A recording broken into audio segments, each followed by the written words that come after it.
Саламатсыздарбы? Бүгүнкү сабак суроо белгиси менен илеп белгиси тууралуу болмокчу. Суроо белгиси сүйлөмдө суроо мааниси бар экендигин көрсөтөт. Ал кимдир бирөөдөн жооп алуу максатында суроо маанисинде айтылган сүйлөмдүн аягына коюлат. Мисалы, Комуз черткенди билесизби? билем, качан келсем болот.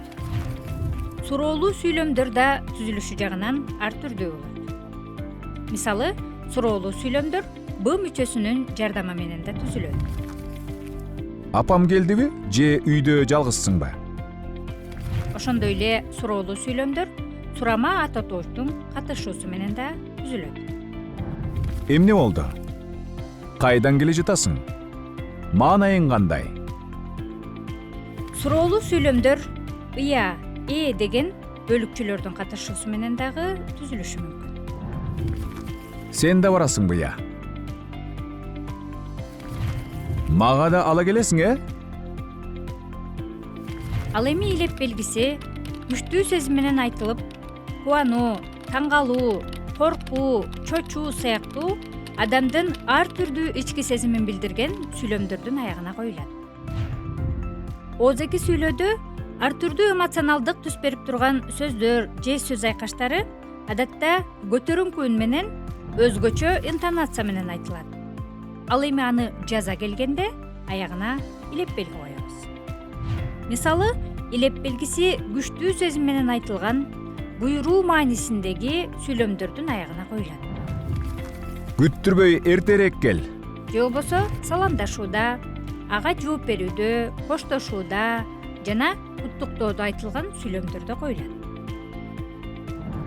Арыбаңыз, Бар болуңуз. саламатта калыңыз. Көрүшкөнчө.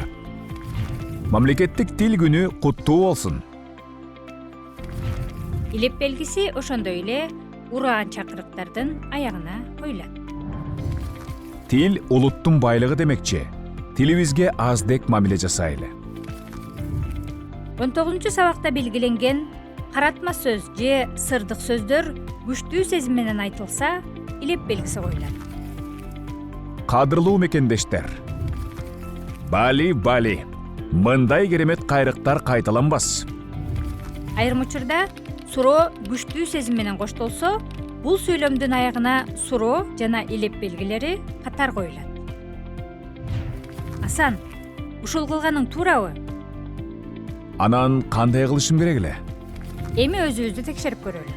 Бул сүйлөмдөр кандай тыныш белгиси менен аяктайт? Коюп көрүңүз.